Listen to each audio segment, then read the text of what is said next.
You may be somewhat familiar with Yogi Berra, the iconic New York Yankees baseball player, and not just for his play on the baseball field, but for his yogiisms, for some of those things that he would utter somewhat spontaneously, perhaps, that were at times tautological, at times paradoxical, and most times made you think or wonder a little bit. And again, some of his more well-known sayings are, "It's not over till it's over," or "It's deja vu all over again."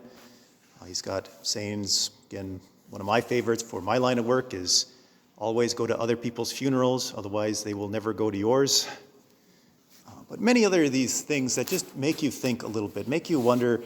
And he became very well known for these yogiisms later in his career and later in his life, that when he would travel and people would see him and they would recognize him and who he is, they would ask him, "Hey, give us one of your yogiisms."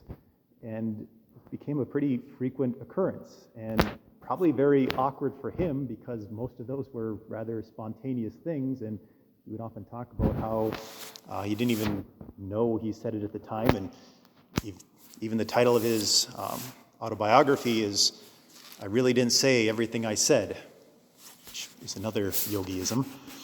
But it's, again, imagine rather perhaps annoying for him when people would associate him with these yogiisms and just want him to spontaneously produce them for their amusement.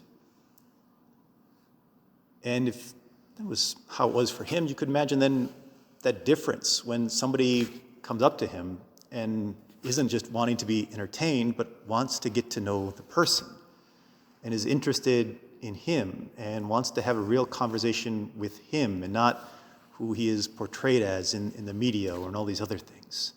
Or when he sees one of his old teammates or a friend, that he would, again, have that real conversation, somebody who actually knew him and not just these things that he said or the things that he did. And how those conversations would go very differently. And maybe even they would leave with some new yogiisms from those conversations. But it wasn't about that. It was about getting to know the person.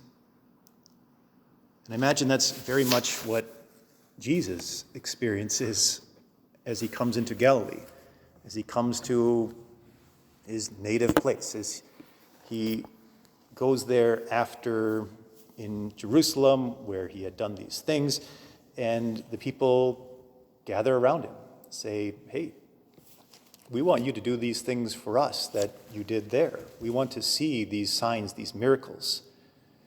And Jesus probably felt the same way. Nobody really wants to know him or his person. It's all about, what can you do to entertain me? What can you do to do something that is interesting or fascinating? And very different from that response of those individuals who want to get to know him, his close friends, those disciples whom he brought with him.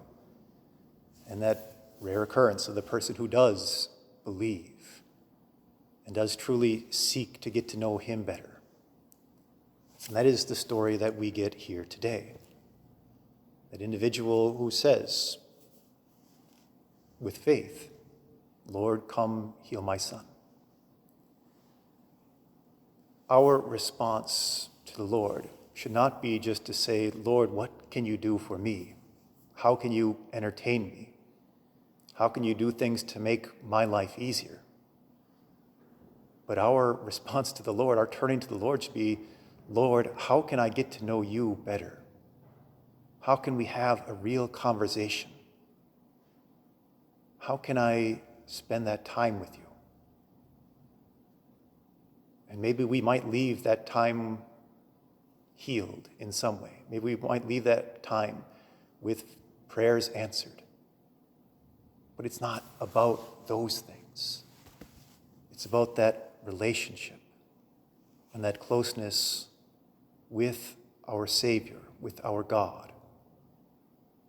Let us make that our focus, because that is truly what makes the difference for us now and always.